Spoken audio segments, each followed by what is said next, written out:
Father, Grenada in your hand, carry quantity matney. Father, remember the whole world in your hand. Remember every Christian, every kind, every dangerous road, Lord. Where there is darkness, put light. Where there is light, make it so bright. I bring the Prime Minister before you this morning, Lord. Remember that Tony Dow be so pleased. Remember all the ministers is in your hand, Lord. Guide and protect this our blessed Lord. I bring the opposition party before you. Reach out and touch each and every one of them. Remember all the ministers is in your hand this hour, Lord. Father, guide and protect. Blessed Thou be so pleased. Father God, remember the school children I bring before you this morning. Pass by every schoolhouse this morning, Lord. Remember each and every one of them. Remember the teachers. Remember the principals. Father, the securities and them. I bring each and every one of them before you this morning, Lord. Father God, what could I tell you? You cut it and give all the children a pit down. Some are sick and some are sad and some are lost above the heart. I bring the youths of the land before you this morning, Lord. Father, remember each and every one of them this hour, Lord. Both male and female, they are in your hand. Father God, remember them and have mercy upon them and we serve by the kingdom plotting, Lord, be in the midst of them. Remember those in all different homes I bring before you. I cannot name them one by one, but Master, you know every home is in your hand this hour, Lord. The home for the aged one, the home for the school children. Remember them this hour, blessed Lord. The entire force I bring before you. Pass by our police station this morning, Lord. Reach out and touch them. Those on duty and those out of duty, Lord. The FSU I bring before you, the RRU is in your hand. Reach out and touch each and every one this morning, blessed Lord. I bring all the boats from the ocean before you this morning, Lord. Remember the fishermen this morning, Lord. Father, help them to have a catch.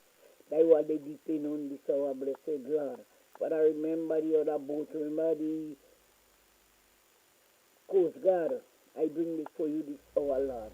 Father God, take it in charge, guide and protect all those on the Coast Guard in the going, Lord. You go with them in the remaining, Lord. You remain with them, and when they're about to come back, Lord, you bring them back safe and sound. This hour, Lord, those in child, but I bring before you.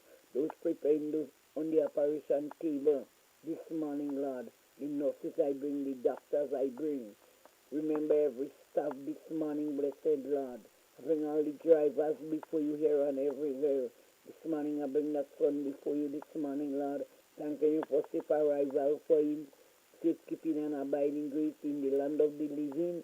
Remember whom you left behind, each and every one of them in that home. I bring them before you. Provide for them, Jesus. You are the man who are providing for each and every one.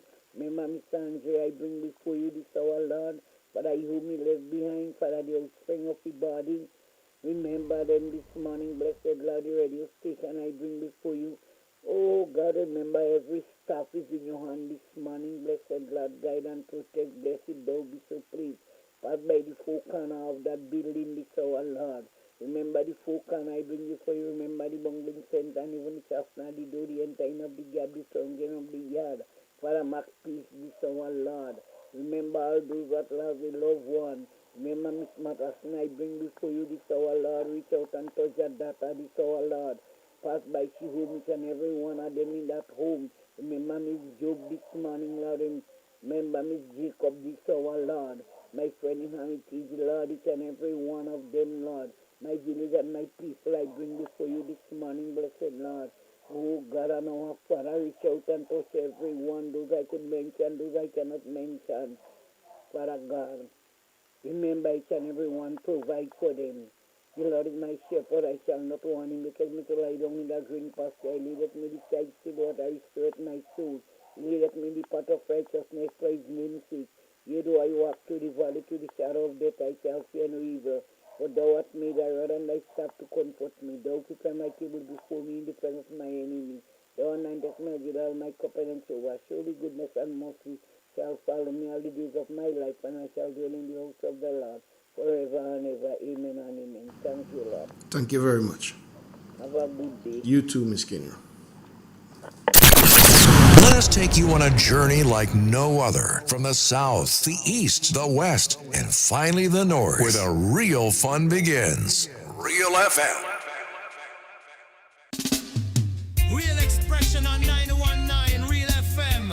Unfiltered truth, cultural pride, and the power of radio to amplify voices in Grenada. Woo!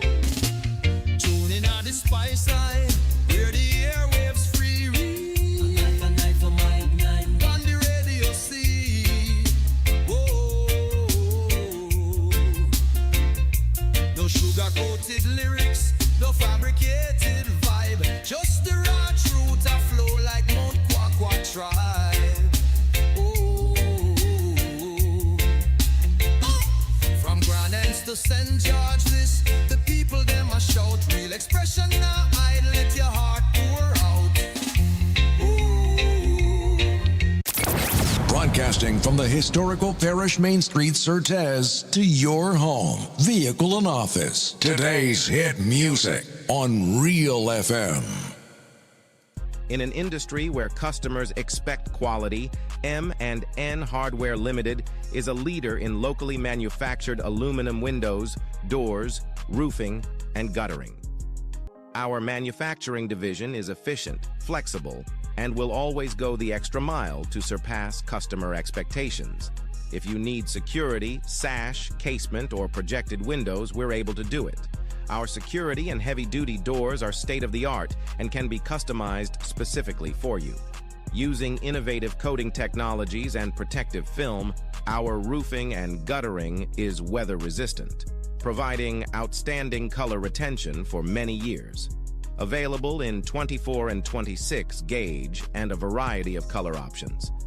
We are the leading company, a family that is proving to customers they can have their dream products. M&N Hardware Limited.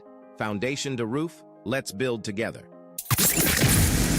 Angel's Beauty Salon and Barbershop, Bruce Street Mall, St. George's, your one-stop destination for all things beauty. Hair services, relaxes, waves, treatments, braids, cornrows, natural hairstyles, locks and lock installation, wig installation, nail services, acrylic nails, gel nails, pedicures, and more. Call or WhatsApp us today, 1473-403-4421 to book your appointment today.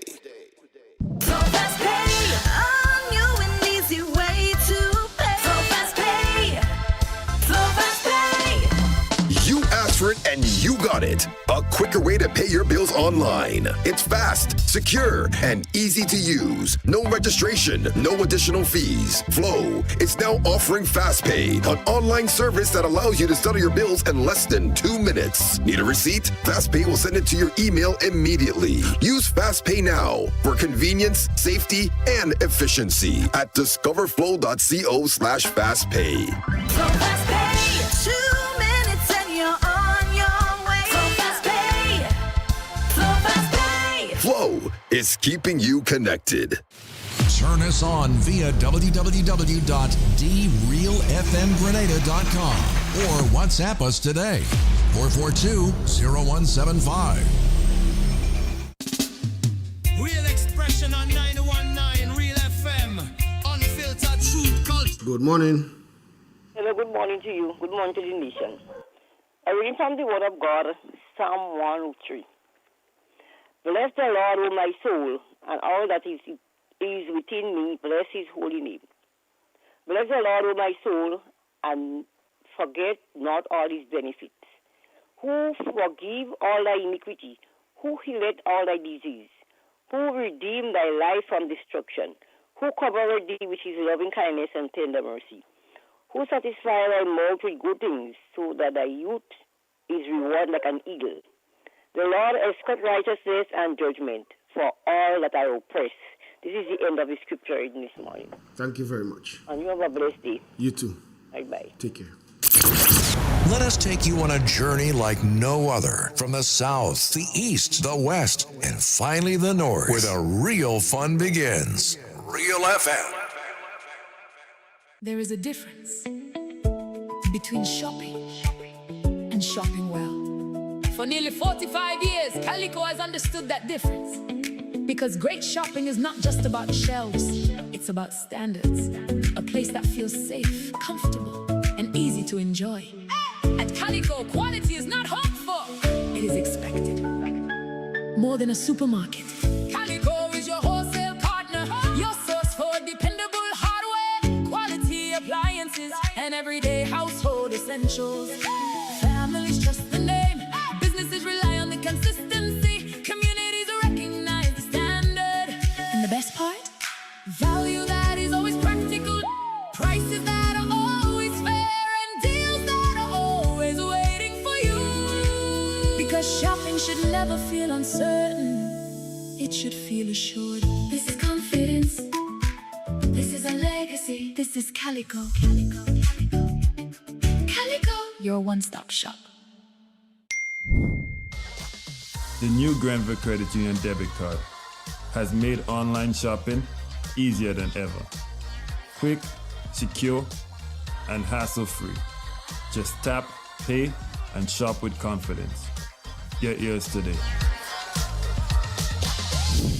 Attention all nutmeg growers. The Grenada Cooperative Nutmeg Association advises that in accordance with sections 25 and 27 of the Nutmeg Industry Ordinance, the biannual statutory general meeting will be held on Thursday, May 28, 2026 at the GCNA Beaulieu Complex, commencing at 9 a.m. In preparation for this meeting, area meetings will be held in all parishes starting at 3 p.m.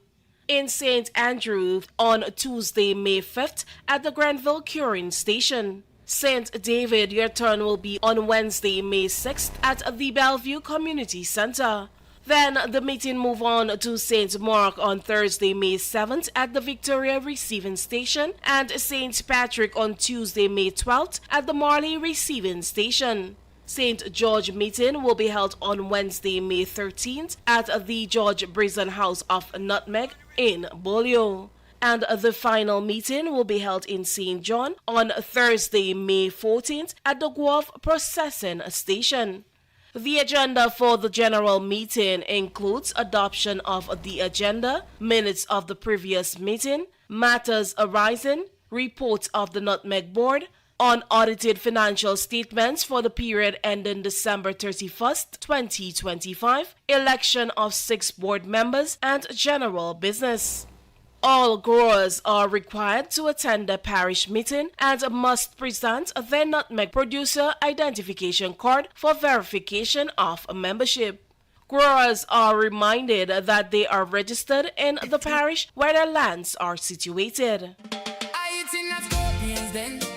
I drinking at Scorpions then. I chilling at Scorpions then. Together at Scorpions then. I singing at Scorpions then.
St. George this, the people them a shout, real expression now idle, let your heart pour out.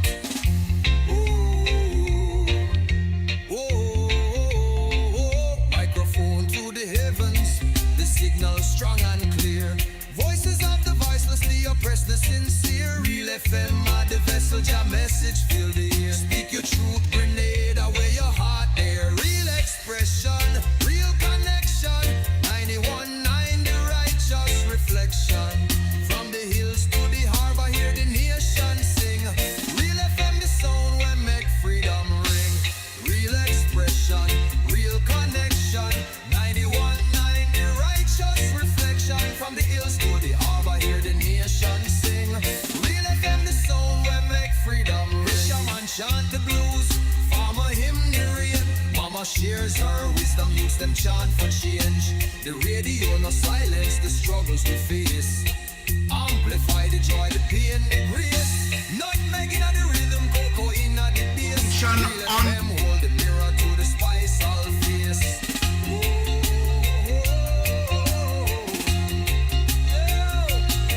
Wheel up the truth selector, let the people speak. 91.9, no weak heart, no meek. From Carriaco shores to the Crater Lake Deep. Real expression loud and the nation long. Lyrics are a temple, the DJ is the priest. Every song a sermon, every word released. No censorship, no chains, just the soul laid bare. Grenada's heartbeat pulsing through the FM here. When the storm take the island, the signal still repair. Real FM 91.9, the sound of prayer.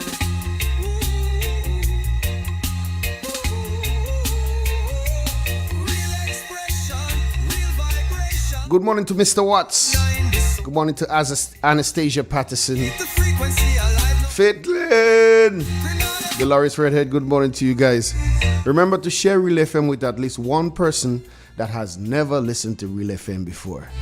19 minutes past, we got the weather coming up next.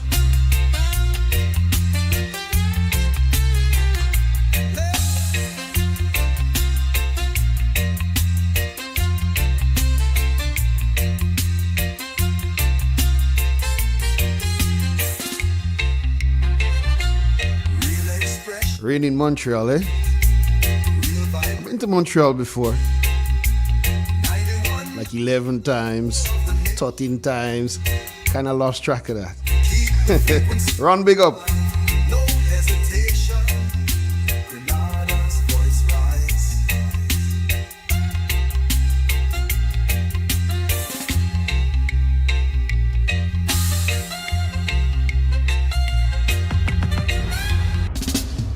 Real expression on 919 Real FM. Unfiltered truth, cultural pride, and the power of radio to amplify voices in Grenada. Whoa! Tune in on the spice side, where the airwaves free read. On the radio see. Whoa! No sugar-coated lyrics, no fabricated vibe. Just the raw truth a flow like Mount Kwakwa tribe.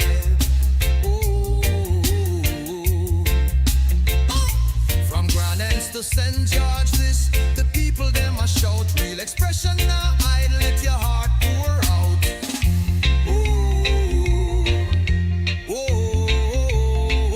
Microphone to the heavens, the signal strong and clear. Voices of the voiceless, the oppressed, the sincere. Real FM are the vessel, your message fill the air. Speak your truth, Grenada, where your heart there. Real expression, real connection. 91.9, the righteous reflection. From the hills to the harbor, hear the nation sing. Real FM, the sound where make freedom ring. Real expression, real connection. Good morning again, folks. As we head over to the Bet office, we're speaking with Miss Cassia Johnson. Good morning. Good morning to you and good morning to the listeners. Here is the weather for today, Wednesday, 6th May 2026. Currently at the airport, conditions are fair. Winds are from the southeast at 14 miles per hour. Pressure 1016.3 millibars, which is above normal and rising. Present temperature 28.3 degrees Celsius, relative humidity 78%. Yesterday's maximum temperature was 31.6 degrees Celsius. Minimum temperature last night, 26.1 degrees Celsius. Over the past 24 hours, there was 1.2 millimeters of rainfall at the airport, which brings the total for the month to 1.2 millimeters. Looking at the public forecast valid for today and tonight, the weather is expected to be generally fair and hazy, becoming partly cloudy at times with a few brief, isolated showers. A moderate haze advisory is in effect.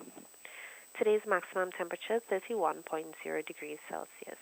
Winds easterly to east-southeasterly at 12 to 22 miles per hour. Seas moderate, waves 5 to 7 feet in open waters. A small craft advisory is in effect. Tides are currently falling and will be low at 1:30 p.m., high at 7 p.m. Sunset today, 6:22, sunrise tomorrow, 5:45. Again, the weather is expected to be generally fair and hazy, becoming partly cloudy at times with a few brief isolated showers. A moderate haze advisory and a small craft advisory is in effect. From the Met Office, I am Cassia Johnson. Thank you very much. You're welcome. All right, take care. Let us take you on a journey like no other from the south, the east, the west, and finally the north, where the real fun begins. Real FM. There is a difference between shopping and shopping well. For nearly 45 years, Calico has understood that difference. Because great shopping is not just about shelves, it's about standards. A place that feels safe, comfortable, and easy to enjoy. At Calico, quality is not hoped for, it is expected. More than a supermarket, Calico is your wholesale partner, your source for dependable hardware, quality appliances, and everyday household essentials. Families trust the name, businesses rely on the consistency, communities recognize the standard. And the best part? Value that is always practical, prices that are always fair, and deals that are always waiting for you.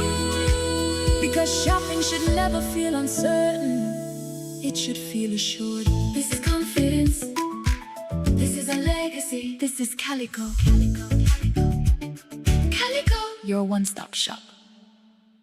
Splodgers, it's that time again. Get ready to celebrate in fine style as Big 4 Promotion presents the ultimate day into night brunch experience. Splodge on Sunday, May 10th, going down at Swayze Inn, Batway Road in St. Patrick. A celebration of mothers. Get ready for live entertainment by Sakina and the Alpha One Band. Music by Vika, Just Gus, DJ Brass, John Boy, Bomb Squad, and DJ Dylan. And your tickets are just $120. Food inclusive. Get them online at gotofed.com. In St. Patrick, Calico, Supreme Cuts in River Sally, Jimmy Bones Bar in Montreach, St. Andrew's Pharmacy, and Soul's Nails Bar. And in St. George, contact Nats on 410-3299 for table packages. Call or message 537-7697 to reserve. It's more than an event. It's a celebration of mothers. A celebration of life.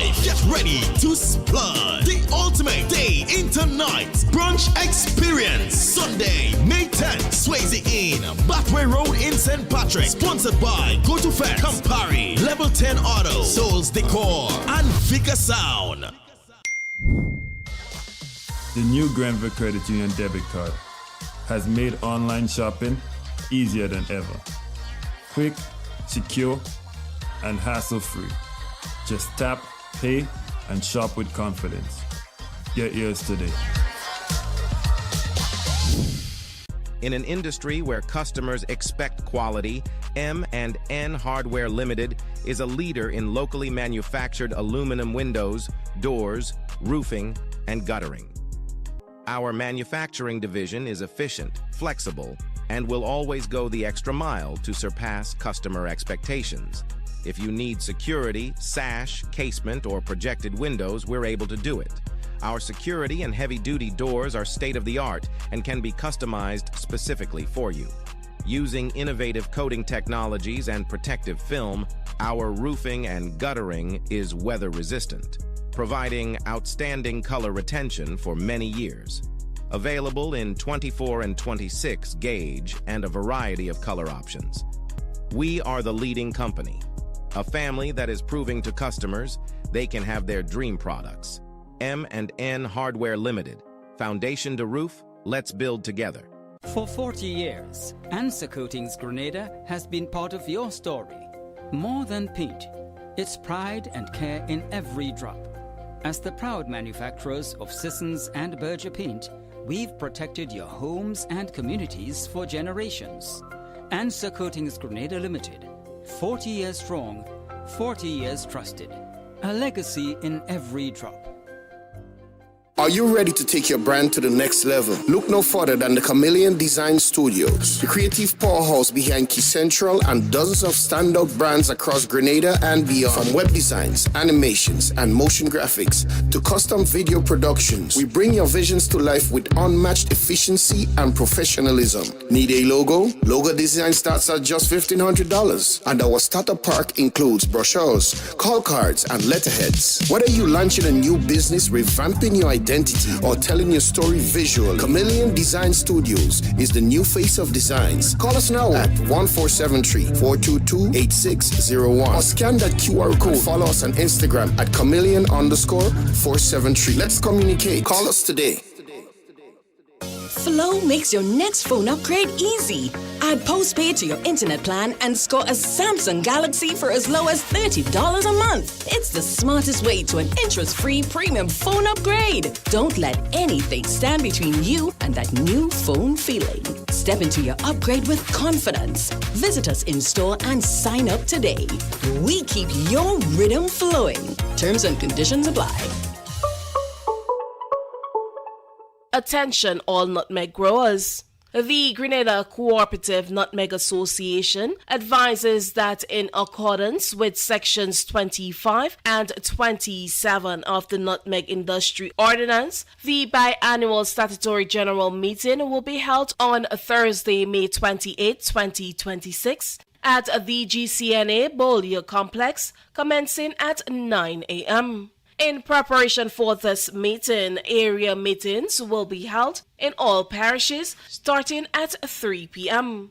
In St. Andrew on Tuesday, May 5th at the Granville Curing Station. St. David, your turn will be on Wednesday, May 6th at the Bellevue Community Center. Then the meeting move on to St. Mark on Thursday, May 7th at the Victoria Receiving Station and St. Patrick on Tuesday, May 12th at the Marley Receiving Station. St. George meeting will be held on Wednesday, May 13th at the George Brazen House of Nutmeg in Beaulieu. And the final meeting will be held in St. John on Thursday, May 14th at the Guelph Processing Station. The agenda for the general meeting includes adoption of the agenda, minutes of the previous meeting, matters arising, reports of the Nutmeg Board, unaudited financial statements for the period ending December 31st, 2025, election of 6 board members, and general business. All growers are required to attend the parish meeting and must present their nutmeg producer identification card for verification of membership. Growers are reminded that they are registered in the parish where their lands are situated. I eating at Scorpions Den. I drinking at Scorpions Den. I chilling at Scorpions Den. Together at Scorpions Den. I singing at Scorpions Den.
to St. George this. The people them a shout, real expression now I let your heart pour out.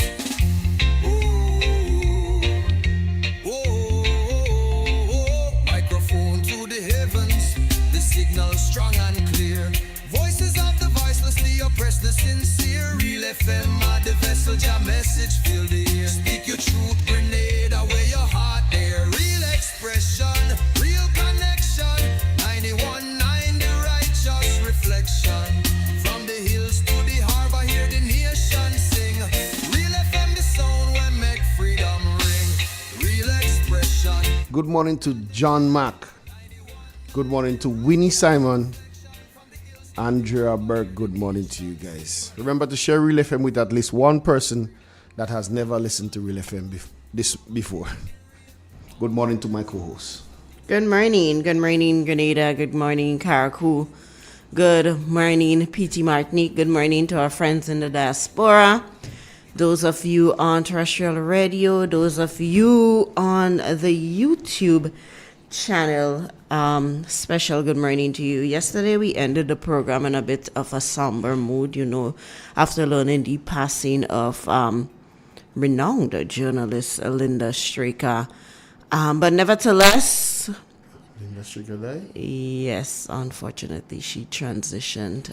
We got that information while we were doing the program yesterday. Wow. That she would have transitioned. Nevertheless, for those of you who are here with me this morning, once again, those of you who are alive, let's ensure that we give God thanks and praise for waking us up this morning. He gave us the opportunity to be here, to make a difference, to do something different. Yesterday has already gone. We cannot control what has happened. What we can control is ourselves and what we choose to do today to make a difference. Clive, good morning. It is Political Wednesday, and everybody knows I try to be very neutral because I don't get into the political, down into the nitty-gritty of things. But this morning, we have two topics to table, basically, this morning. And you guys are going to be a part of the discussion this morning.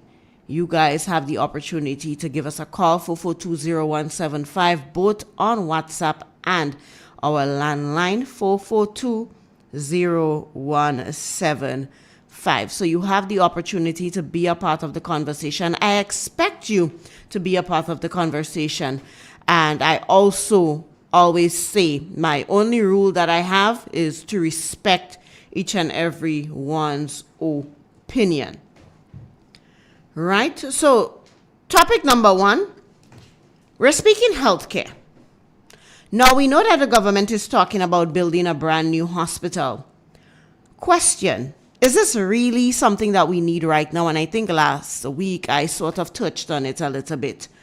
Is it something that we need right now, or are we patching over a broken system with a shiny new building?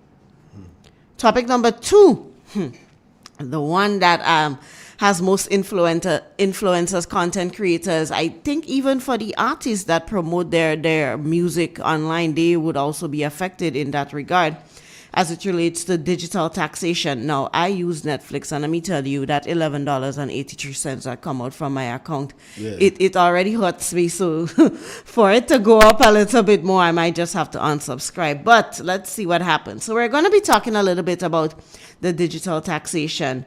Now, more and more of our Grenadian people, we are earning money online. Content creators, we have freelancers, and even small business owners like myself, and people working remotely. And now the government wants to tax that, but at what cost? Well, yes, we understand that taxes would bring revenue into the country, but at what cost are these taxes being added? Now, these are not small questions. These are questions that determine the direction of this country, the future of our young people, the quality of our lives, and whether the decision being made in the halls of government actually reflect the realities of the people right now. We need to focus on the here and now and what is to come. I believe we have a caller on the line. Good morning to you. Good morning, host. How are you? I'm doing great. Yes, I agree with you that adding to your taxes you have to pay, but the Bible say, and I'm not a Bible person, render to Caesar what is his. And as far as the health situation, we may need to gain, but no rush, because what's priority is the health service. The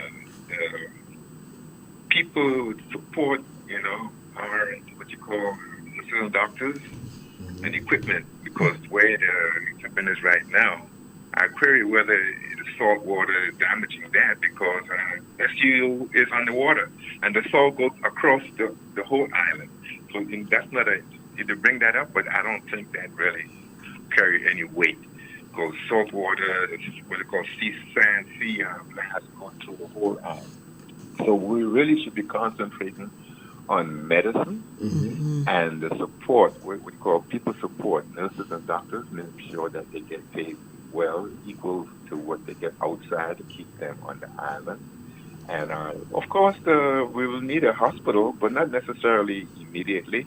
Must concentrate on all the what you call the small places in the region and across the island. They have health buildings, what you call polyclinic and all those things. Those things should be taken care of right now, 24/7 services until we get the new hospital. And that question about salt, it goes across the island. Have a blessed day. Thank Granted, you. the season what is his. Blessings.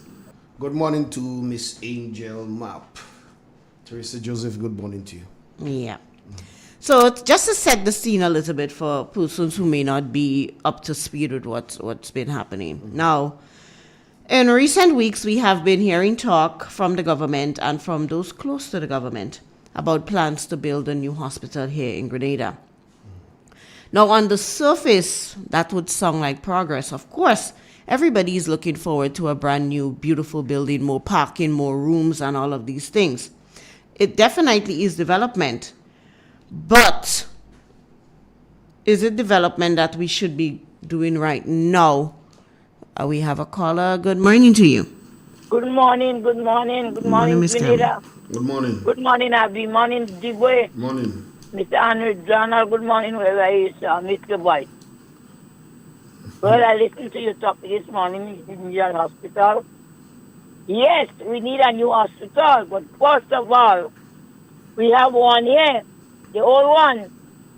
The government, those are in authority, need to put medication inside there first.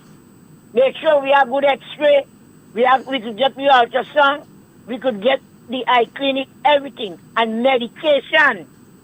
That when somebody gets sick and they go to the old general hospital, we have medication there. We have nurses and doctors doing their work.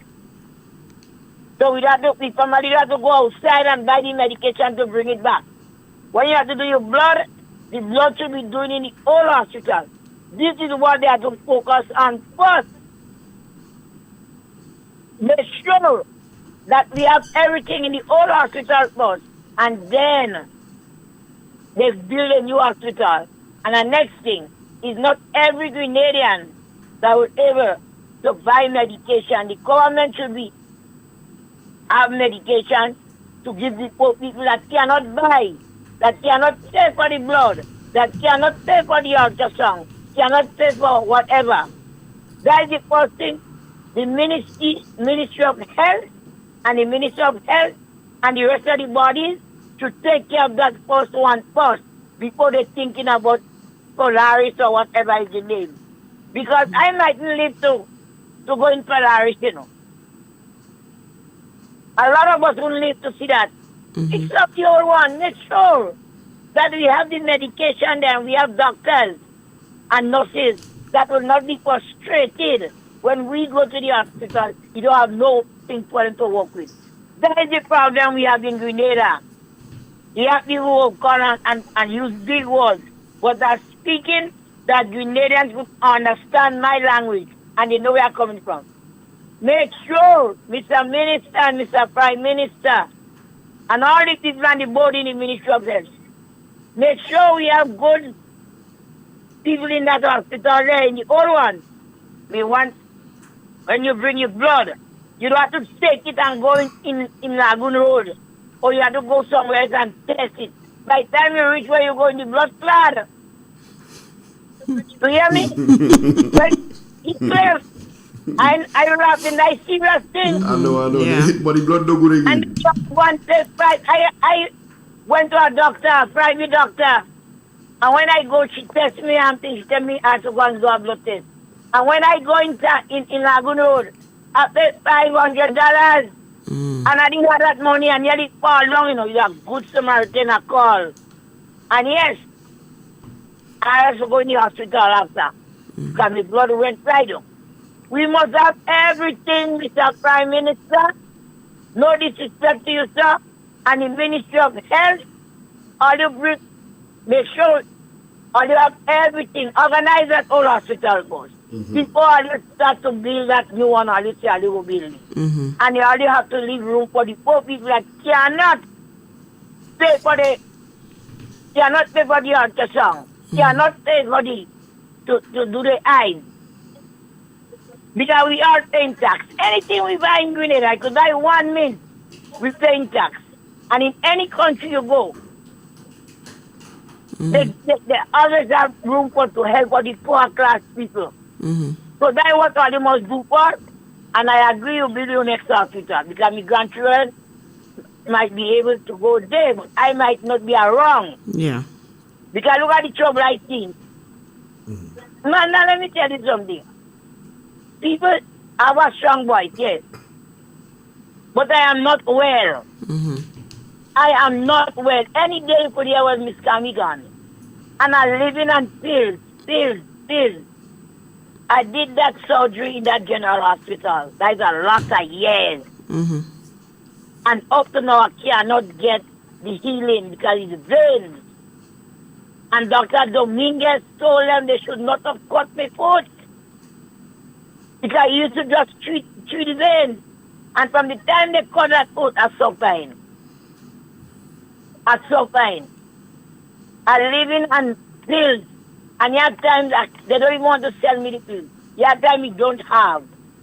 I call friends in America, I call in England, my children trying to help me.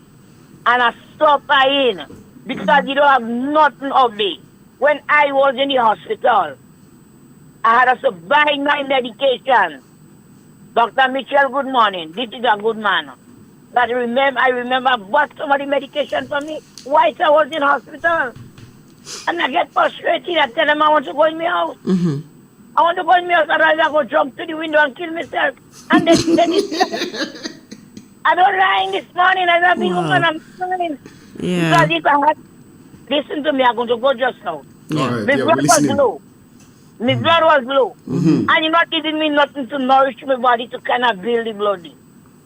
You're giving me some hot steel. I said, let me go in my house. I will jump to the window. And they let me go. And I came out. And I started to drink my kalaloo. And eat my beets. And my liver. And that's how. And I'm praying to Almighty God every day. I don't want to go back there. And he has some good doctors. He has some good nurses. And he has some again, they're really nasty. They're just there because of the money. So Mr. Minister of Health and Mr. Deacon Mitchell as the Prime Minister of Grenada, try and get medication. Please. Get medication and put in it. Get everything, all the tools that the nurses and the doctors need for that hospital. So when patients go in there, and then all you could turn are you soil as are you turn soil already. Are you turn soil.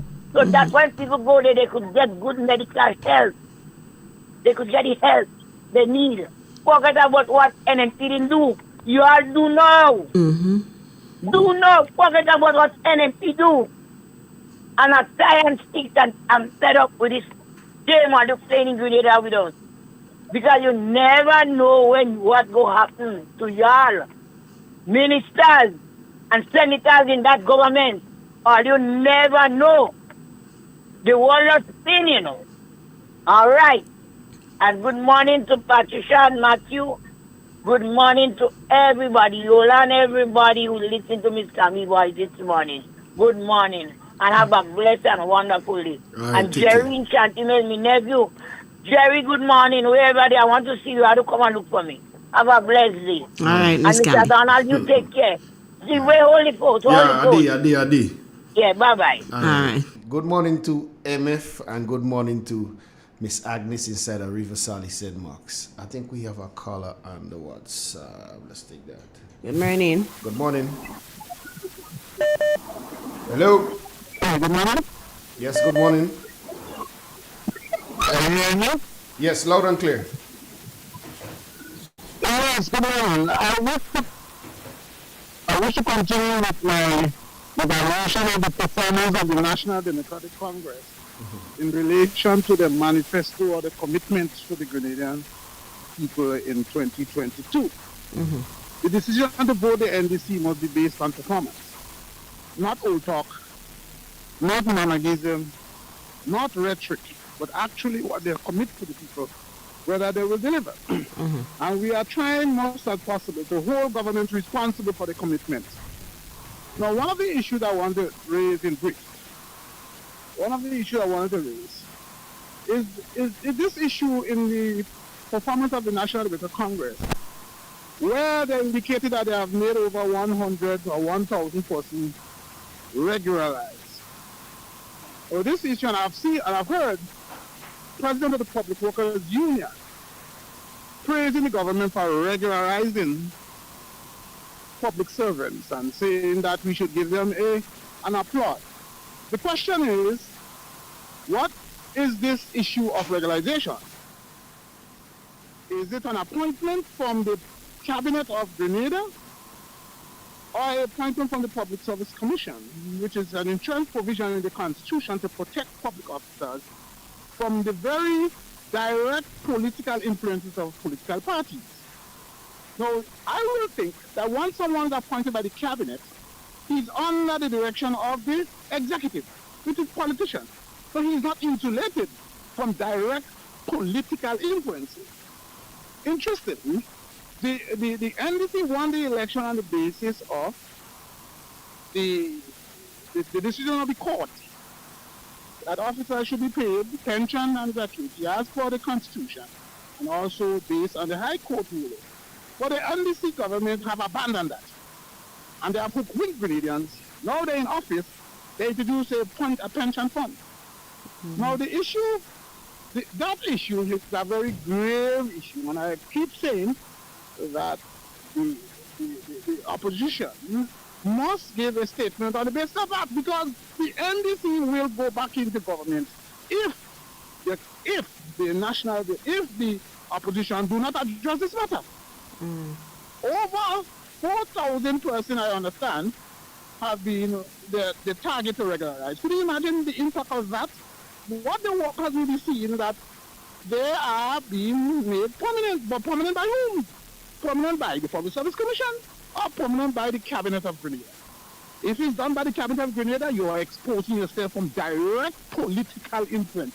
You're putting yourself at risk if that's the case. And it's very interesting that the Public Workers Union now, when they went in the consultation, the Public Workers Union, I understand, was part of the discussion on the Pension Act. Now the Public Workers Union is negotiating and saying, look man, we want 13% for the officers. And the government now is want to hold the Public Workers Union and president in the throat. Do you know why? Because I've learned in politics and trade unionism that you have to be careful when you're lying with a dog, because you might get up with the flea. Two things you will do. You either spray yourself with disinfectant before, or you spray yourself with disinfectant afterwards. I have seen public workers unions in Trinidad and Tobago went to bed with the UNC and agree with the UNC position. I will give public officers 10%. And after the government got in the office, they turned their back on the public workers on the PSA. So you see in Trinidad now, nurses marching up and down the street, asking the government to commit to the decision in the manifesto. So unions have to be very careful when you're going and lie in bed with political parties, especially those that are dishonest. Those that do not honor the commitment during the campaign. And it's clear and blatant in Trinidad and Tobago, mass layoff, CPEP, URP, forestry. Once the government gets in office, then they train their tune. So this issue of regularization, notwithstanding the fact that, yes, workers are saying, we are happy for a permanent appointment. Permanent appointment from whom? The Cabinet of Grenada, the executive? Or the Public Service Commission, which is the entrenched provision in the Constitution to protect you from direct political influence. What do you want? And I find it very strange that that matter is not being taken up. And then they're saying that you're entitled for a contributory pension. I said before, God forbid that when you arrive at age 60 and you see the value, then you will know the value of a non-contributory pension. And this matter of the NDC backpedaling and lying to the Grenadian people with respect to we will obey and submit to the Constitution and the rule of the court, now they're making an issue. I remember Dr. Gilchrist in his discussion early in the game said ultimately, down the next 10, 15, 20 years, 25 years, you will see the removal, complete removal of the non-contributory pension for Grenada, for public service. So the aim is to remove it and to have a contributory pension. Now I want to make a statement. And in my view, if the opposition that in this country refuse to address this matter, I can see the National Democratic Congress rolling back into office for the next 5 years. Why? Because as far as the workers are concerned, they got permanent appointments. But under whom? The Public Service Commission? To be paid what? Or under the Cabinet of Grenada? In my view, I support the preservation of the non-politicization of the Public Service Commission and also the Civil Service Commission. I am fully support that public services are not for profit. Public services are there to serve the people, and therefore the government should protect that. And officers who commit themselves in teachers, teaching, and in police and healthcare, these persons, in my view, must be protected. These persons will be protected by an independent Public Service Commission, and therefore they should be given non-contributory pensions, which is a commitment to the public service, and when they retire, they will leave and go and get a pension or a gratuity until their lifestyle. This matter is a serious matter. And I've seen the union saying we should praise the government for regularizing these people. They should pay the government for regularizing. But I understand there are persons who have worked with the government for 10, 15 years, and they only now make them permanent. So the 10, 15 years ago, that is no longer considered by this government. So they're not backdating no appointments, permanent appointments. So all the years, some of my family and friends who have worked with this government unestablished that whole 10, 15 years down the drain. And they give them an appointment now and say they have to contribute to their own pension. And those are persons working in the health sector, in the police sector, in the teaching sector. Could you just imagine that? Could you just imagine that? After 10, 15 years. So the government are backdating our appointments. So this issue is a serious issue. I could see the NDC walking back into government once they have the trick remained the same trick. They have given you pensions and now they are giving you permanent appointments. The same trick that they used while the opposition is falling asleep. The National Democratic Congress is giving people a pension, a super pension, where they have to pay for their own pension. Now, we know in society there are statutory authorities that have the permanent arrangement. But the civil service being given a social hand, police and civil servants, could you just imagine exposing public servants to cabinet members, to political parties, rather than an independent public service commission that is there to protect public officers from direct political influences, and the public officer will commit themselves to service of the people rather than servicing the executive. That, in my view, is created, that is a recipe for disaster. And therefore, unions have to be very careful to go in bed with politicians. Because it's very difficult to wake up without the fleas. Because there are fleas, you know. Because I understand, all the government have to do is to put some of the people and the public workers union on board. Put them on the board. That would be insurance that. Give them a permanent appointment in the board and they get money, and that's it, they sell out. Be careful Because now the government want to hold the Public Workers Union president in the throat for standing up for 30%. Is it no? Why? So I hope that that's my contribution for the morning, and I hope that people listen, and I hope that people discuss it going forward. Thank you. All right, thank you very much.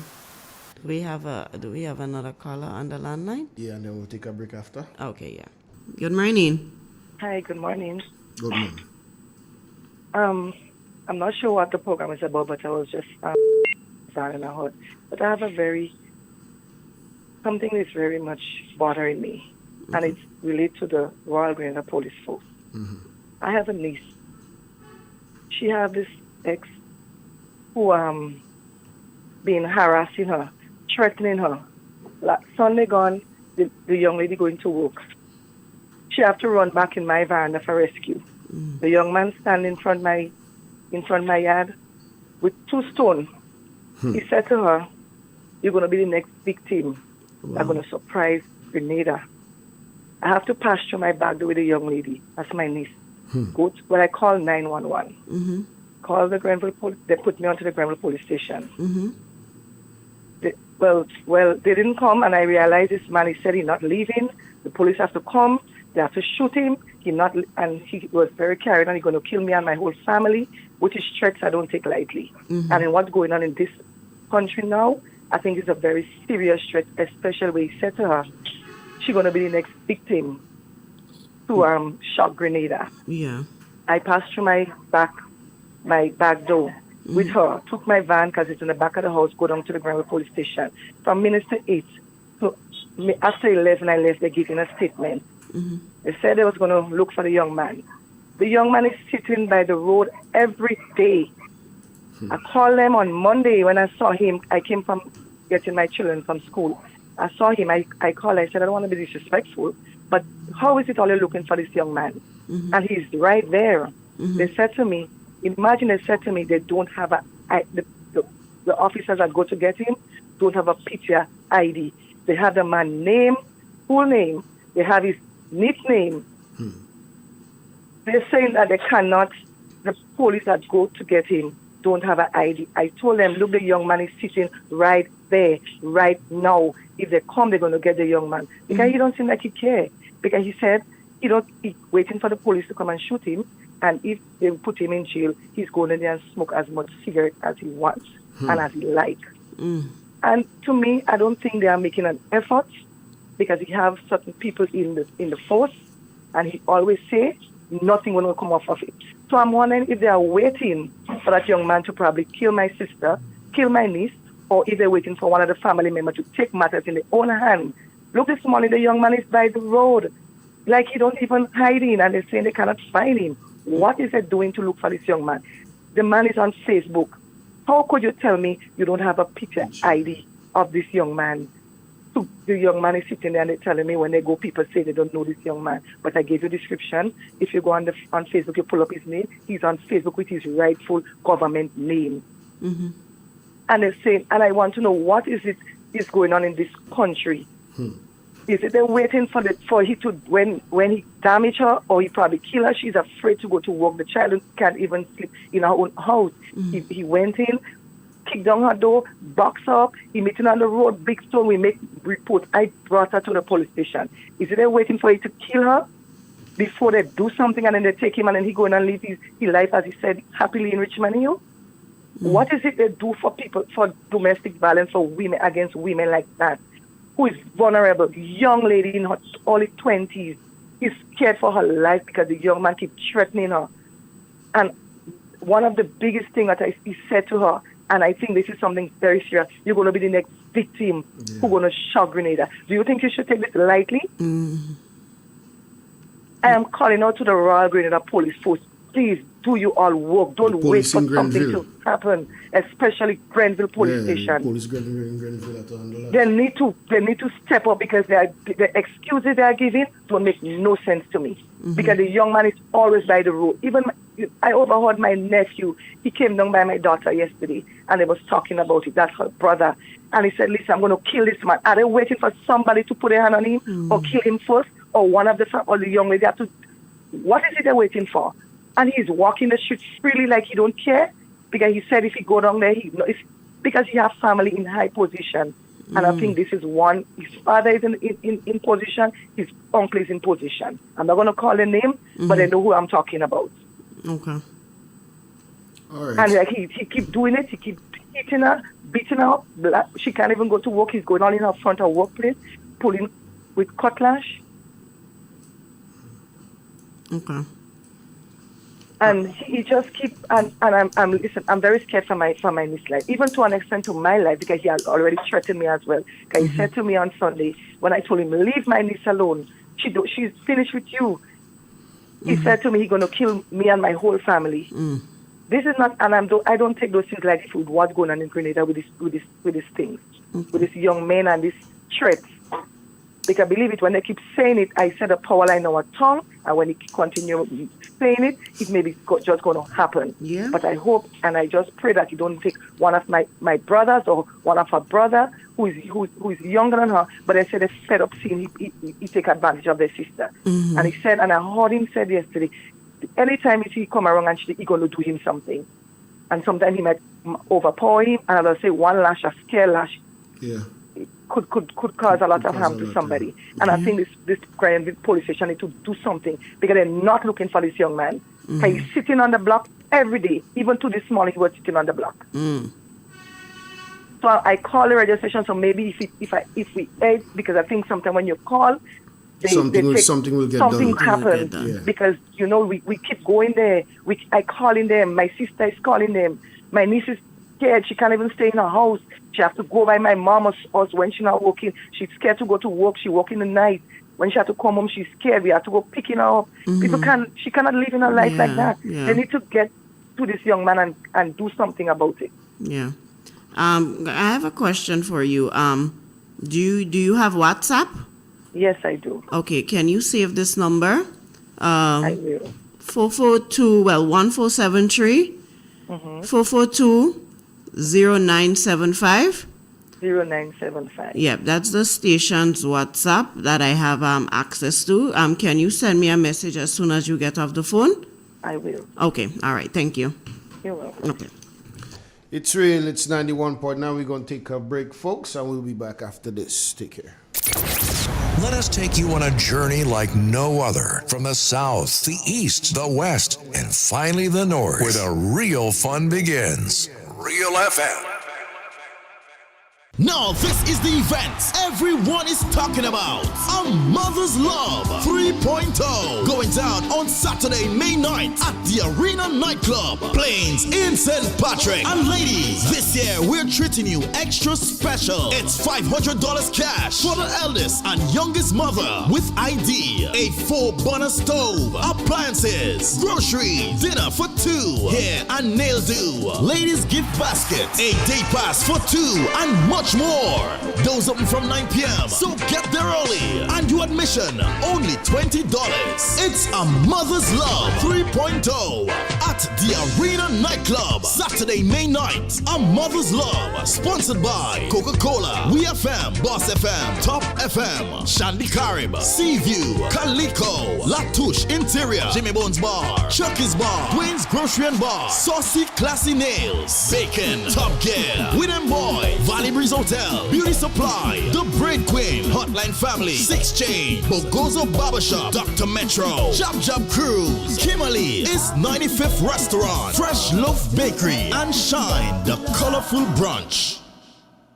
I eating at Scorpions then, I drinking at Scorpions then, I chilling at Scorpions then, together at Scorpions then. I singing at Scorpions then, I dancing at Scorpions then, I jamming at Scorpions then, forever at Scorpions then. Scorpions then, Scorpions then, Scorpions then, Scorpions then, Scorpions then, Scorpions then, Scorpions then,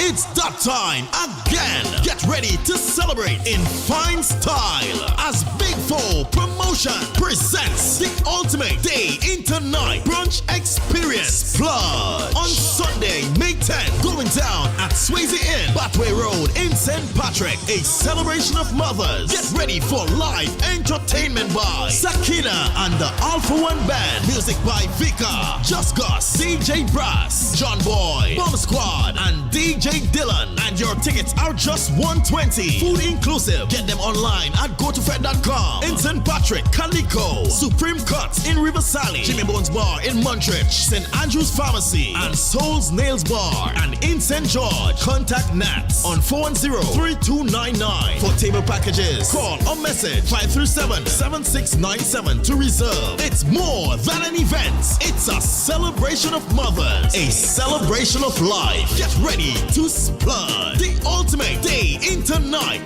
brunch experience. Sunday, May 10th, Swayze Inn, Batway Road in St. Patrick. Sponsored by Go to Fest, Campari, Level 10 Auto, Souls Decor, and Vika Sound. The new Granville Credit Union debit card has made online shopping easier than ever. Quick, secure, and hassle-free. Just tap, pay, and shop with confidence. Get yours today. For 40 years, Answer Coatings Grenada has been part of your story. More than paint, it's pride and care in every drop. As the proud manufacturers of Sissons and Berger paint, we've protected your homes and communities for generations. Answer Coatings Grenada Limited, 40 years strong, 40 years trusted. A legacy in every drop. Turn us on via www.drealfmgrenada.com or WhatsApp us today, 442-0175. Real expression on 919 Real FM. Unfiltered truth, cultural pride, and the power of radio to amplify voices in Grenada. Whoa! Tune in on the spice side, where the airwaves free read. On the radio see. Whoa! No sugar-coated lyrics, no fabricated vibe, just the raw truth a flow like Mount Kwakwa tribe. Oh. From Grand Anse to St. George, this the people them a shout. Real expression now, I let your heart pour out. Remember to share Real FM with at least one person that has never listened to Real FM before. Good morning to Anastasia Patterson again. And I totally agree with what you're saying. We have to protect our ladies. Good morning to G Blog by Chameleon as well.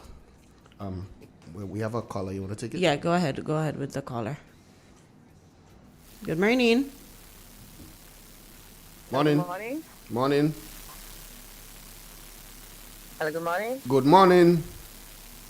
Yes, good morning. I am calling to invite the persons of Post Royal to the Village Connect.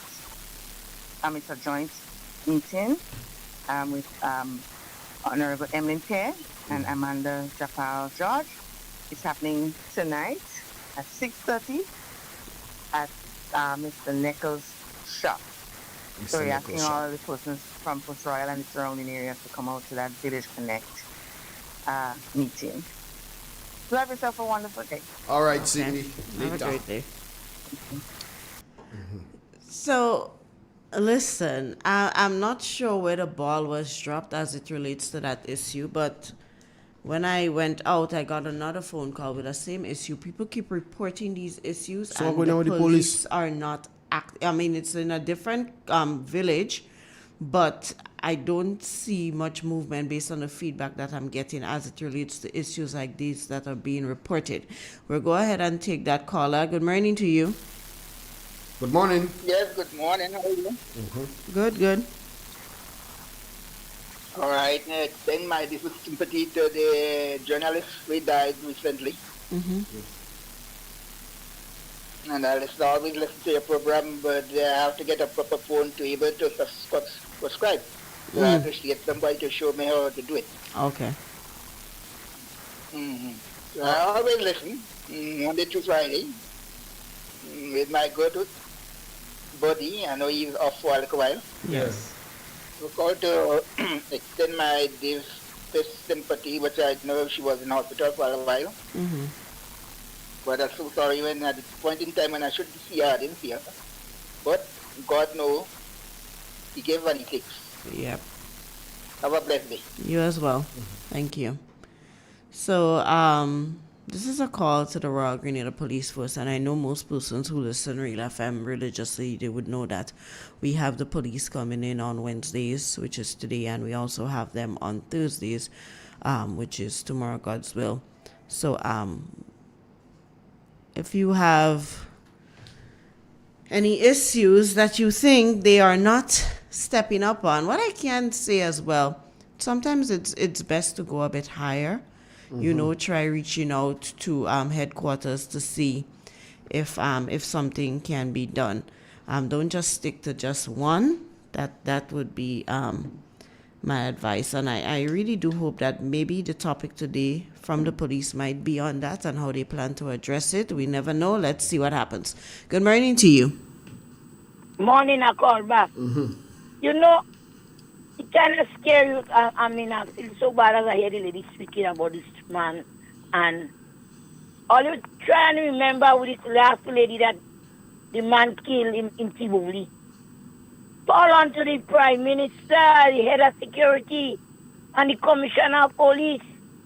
The police officers does listen. They just listen to this program.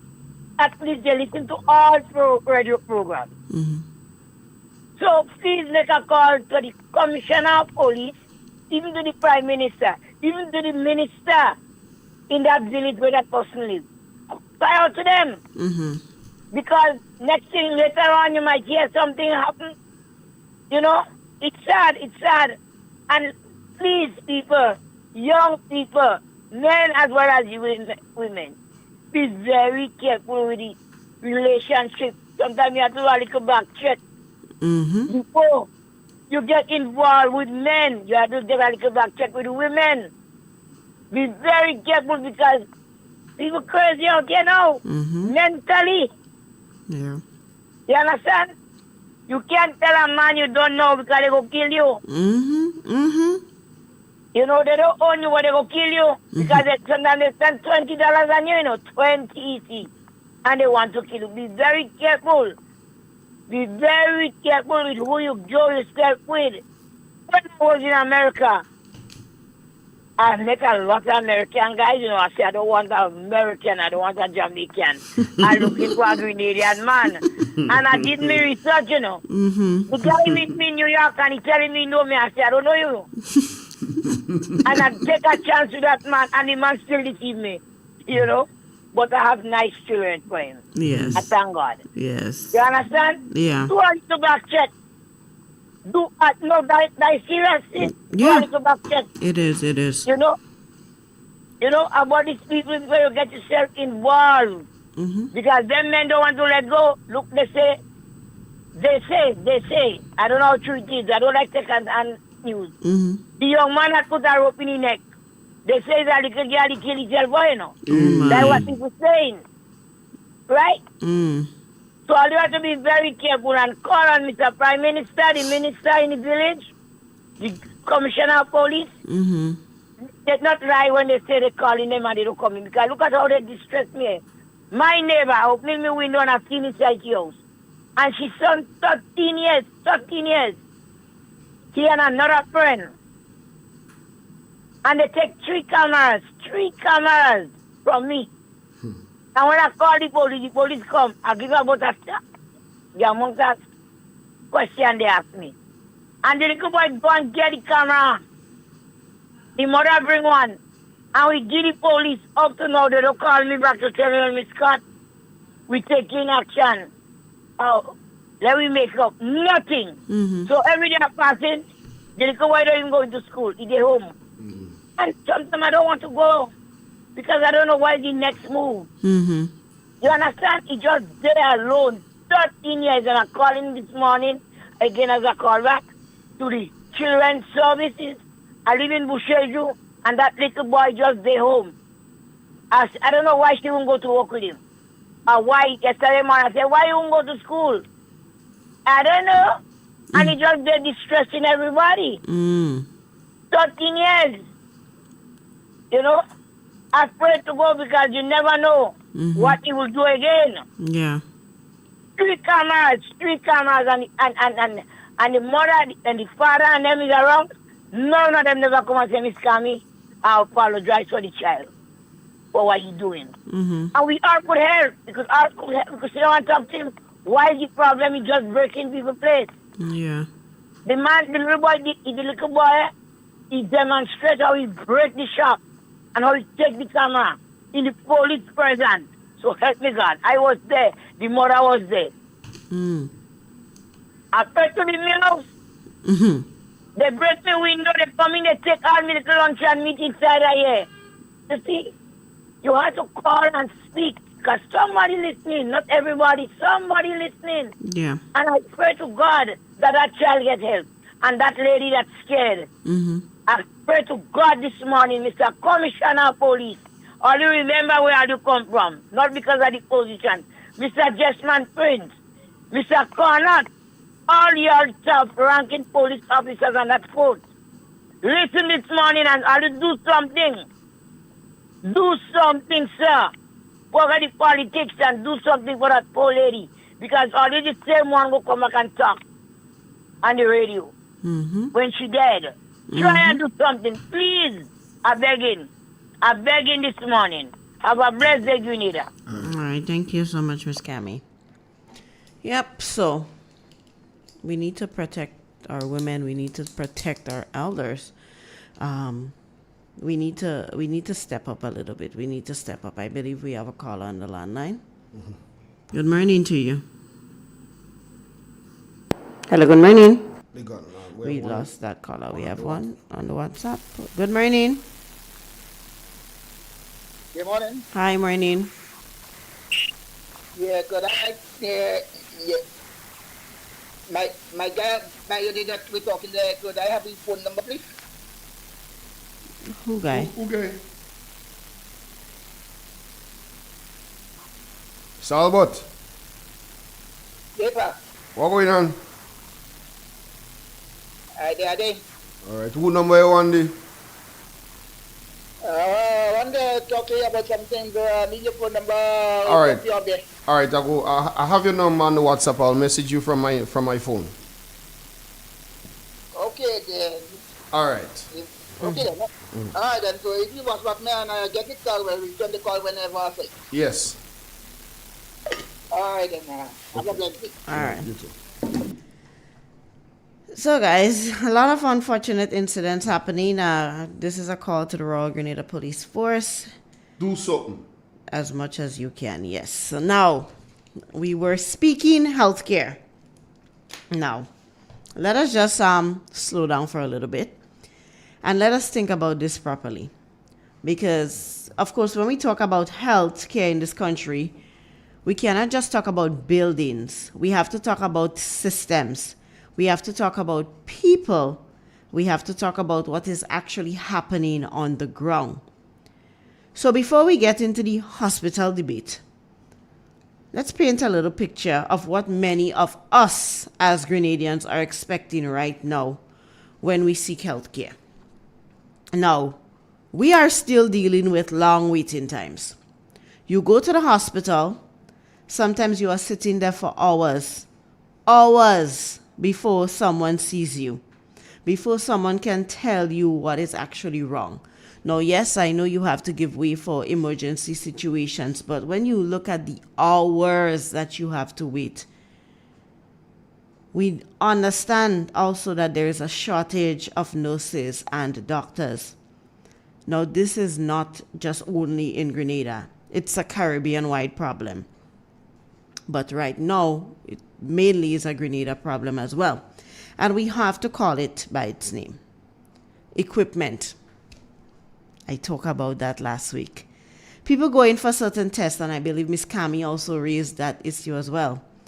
Certain procedures, and they are told the machine is broken or the machine is not available or that they have to go somewhere else.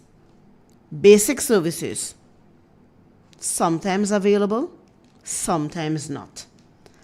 That's inconsistency. And that type of inconsistency is very dangerous. That inconsistency is the difference between someone getting the care that they need and someone not getting it at all.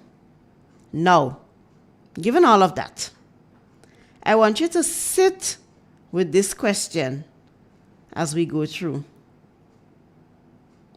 Is the answer really a new hospital? Or is the answer fixing what we already have and then proceeding to move to a new hospital? Let's talk about it. Let's talk about the new hospital idea head on. Now, the government or those speaking on behalf of the government have put forward the idea that Grenada needs a new hospital.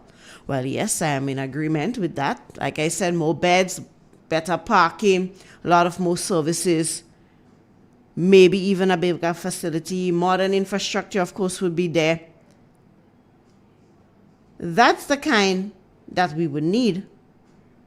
Now, that on paper would signal that we are moving forward. And you know what? In the right circumstances, it is definitely not a bad idea. There's absolutely a world where Grenada builds a new state-of-the-art medical facility that serves the country for generations. But here's my issue. And I want the panel, you guys, the callers, I like that, the panel, to weigh in on this too. It's the panel, you know, we're having a discussion. Real FM Parliament. Yeah.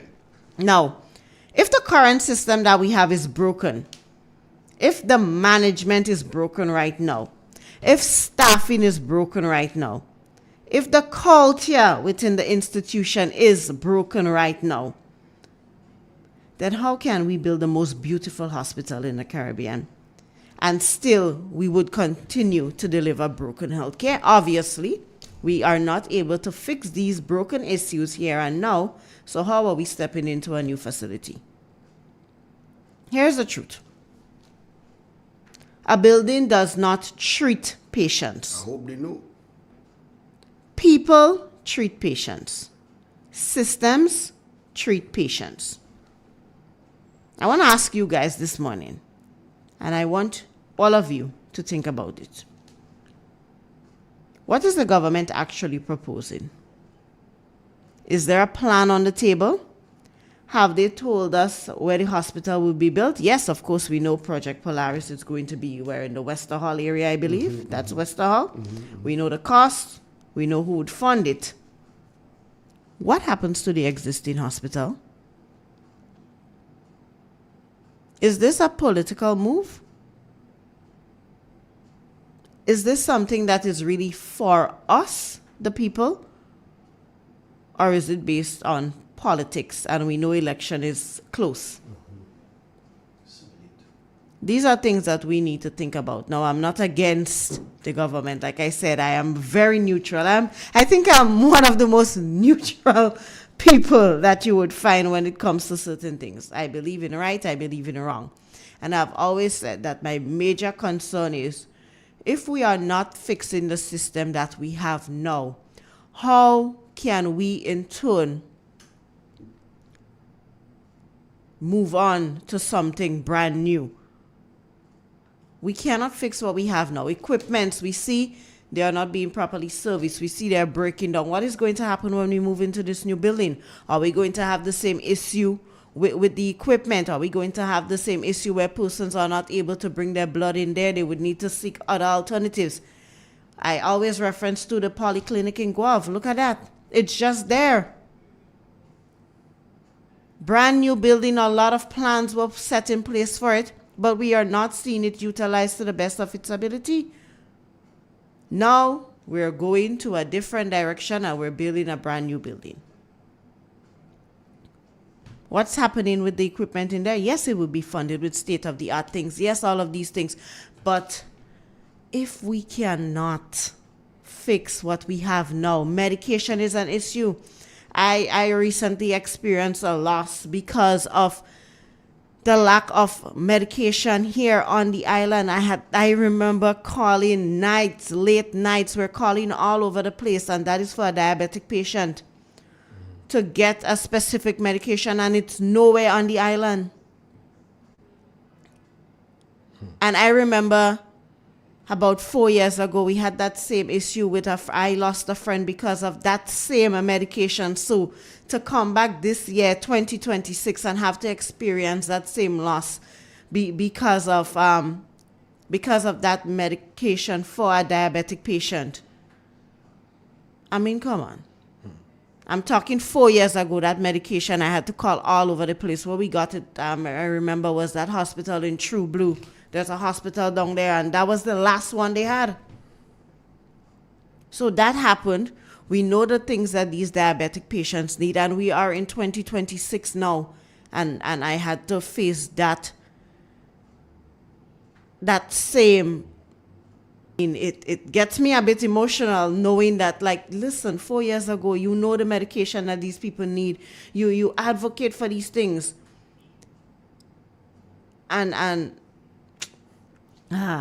We cannot fix the system now. So how are we going into a new hospital? Would there be who is going to ensure that the facilities that are the infrastructure or even the equipment that is going into this new hospital, how can we be guaranteed that, hey, these machines will be serviced when you can't service the one we have now? How are we going to ensure that, hey, we would have more doctors when we have doctor shortages now? How are we going to ensure that we have nurses in that building when we have a nurse shortage now? I mean, come on, we are focusing on the wrong things. We need to spend some time on this, because I think this is where the real conversation is. What actually needs to be fixed in Grenada's healthcare system, and not just building a building for building a building's sake. I'm going to break it down the way I see it. First, upgrading existing facilities. Now, I love the work that is being done on the Sates Medical Center, and I know that there are others. I applaud the government for that. Like 10 out of 10 for that. We have a caller on the line. Good morning to you. Good morning, Nabi. Morning. Hello. Good morning, Grace. Bless up. Good. How you guys doing? And good morning to Grenada. Good morning to the listening public. Very interesting topic this morning, and I'd like to try to be brief, but at the same time, I want to touch on the two topics that you mentioned about there. The idea of the new teaching hospital, Polaris. As a country, we should we should always look into improve. But at the same time, we must be realistic with ourselves. And in life, we have to be realistic. We dream big, but sometimes you gotta take baby steps before you get to accomplish your dream. And all the listening to everybody, and we all know the medical situation in Grenada now. Logistics-wise, we are not there yet for a new teaching hospital. Logistically, all the things the people have been listing as to no medication, lack of service, lack of this, lack of that. That is what sustains a new building. Yes, you can build a new hospital, but if your logistics is not proper and is not efficient, that building will collapse. Not physically, but in actually of running the building and servicing the people, it will collapse. So this is why I'm saying that we're not at the position yet where we are ready for Polaris. We have to get our logistics in order. And it's something that's been plaguing the island for a very long time. So my take on that is that let's focus on fixing the medical logistics I've even heard situation as to where people almost get expired blood. Those things should never happen. It's simply saying that, I mean, we are not monitoring the system. Everything is tied into the logistics part of how we operate and run the medical system. And also, if that is not efficient, why are we focusing on building a new building and what it takes to sustain it in a proper and efficient level is not there? I mean, it's obvious. It's good to dream big, but we not at the like the old people that say, do not hang your hat where your hand cannot reach. Yes, we have the aspiration to get there, but we're not at a situation, we're not at a point yet where we can sustain that. I honestly don't see us being able to sustain Polaris. Because we simply cannot sustain the little medical system that we have around the island and the General Hospital and Princess Alice. How are we going to sustain Polaris, which is much bigger, much more cost effective, and everything like that? So that's one. Another thing I wanted to touch on quickly is that I heard the gentleman talk about the government trying to regularize, I think it's maybe 4,000 workers or something like that. Yeah. In my opinion, that is just hogwash. And I want to appeal to the people. I want to appeal to Grenadians. Do not fall for stories. Do not fall for stories that sound let me put it that way, too good to be true. Yes, the government can regularize 4,000 workers. But let us bring it into reality. Let us bring it into reality. Now, I am not inside of the government, but there are certain things. The IMF visit the country. I don't know how often the IMF visit, but we do know that the IMF visit the country and they look over our financial statement and everything like that, because we have agreement with the IMF. And part of the agreement is that our labor force is supposed to be at a certain number. So the point to wrap it up fast, the point I'm trying to get at, people, please do not take yourself out of a job. There's a saying, the dog that saw his shadow in the river had a bone and he jumped in the river and ended up losing the bone. My appeal to people, do not be that, do not get yourself in that scenario. Because yes, they will promise you to regularize you, and then later on when they get themselves back in power, will tell you, well, you know, the IMF tell us this and the IMF tell us that, and we have to let you go. They're already back in power. And I can see it. This is what they're gonna do. They're going to come singing that song to you so that you can vote them back in power. And when they're back in power, they're going to use the scenario of the IMF to let you go. Do not, I am appealing to Grenadians, do not fall for this. Do not fall for this. They came singing songs in 2022. They haven't even fulfilled the things they promised you. Do not fall for those empty promises. You're working, whether or not it's prominent. Yes, everybody wants to have a prominent job, but a job is better than no job. A job is better than no job. And then you're looking at a situation, they're going to regularize you for a couple months, and then once they're back in power, they'll tell you, well, we have to meet the IMF quota and stuff like that, and then let you go, and then you're left with no job. People, wise up. Do not fall for these things. Thank you very much. Okay, thank you very much. Now, I always say that I am all here for Project Polaris. I always say that. I would love to experience Project Polaris, you know. More students coming in to learn. more beds, more more space available. My concern, and I think this is where most people, we don't really take the time to really understand. We're just basing things off of party politics. Now, I am here for it. I'm all here for it. My concern is what we have now. We are not able to take care of what we have right now. And if I am not seeing any steps towards taking care of what we have now, and I have experienced it, like I gave my diabetes experience. I have lost 2 persons, one 4 years ago and one this year, because of that medication. So it's not me just coming and talk for talking's sake. It's me having experienced it. We have a caller. Good morning to you. Good morning. Good morning to the Real FM family. Blessings, Gabby. Good morning. Good morning. How you doing? Quiet. Yeah. The old test. What are we saying?